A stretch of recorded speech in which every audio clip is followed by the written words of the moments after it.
ખાંભડા ડેમનો એક દરવાજો ખોલાયો, 1730 ક્યુસેક પાણી છોડાતા 9 ગામોને એલર્ટ કરવામાં આવ્યું છે. બોટાદ જિલ્લાના ખાંભડા ડેમમાં પાણીની આવક વધતા આજે સવારે 6:55 વાગ્યાથી ડેમનો એક દરવાજો 45 સેન્ટીમીટર સુધી ખોલી 1730 ક્યુસેક પાણી છોડવામાં આવ્યું છે.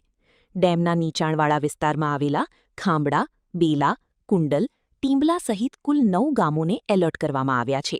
સાથી જ નાગરિકોને અફવાઓથી દૂર રહી માત્ર સત્તાવાર સૂચનાઓનું પાલન કરવા જિલ્લા વહીવટીતંત્રએ અપીલ કરી છે. રિપોર્ટર વિપુલ લુહાર, બોટાદ. માં motor driving, safe and sure driving. Driving એ શોખ સાથે આપની મોટી જવાબદારી પણ છે. અમારા ઇન્સ્ટ્રક્ટર દ્વારા સચોટ અને સરળ માર્ગદર્શન. આપની રોજની તાલીમની માહિતી મેળવીને શું અધુરાશ છે એના ઉપર પૂરું ફોકસ કરાય છે.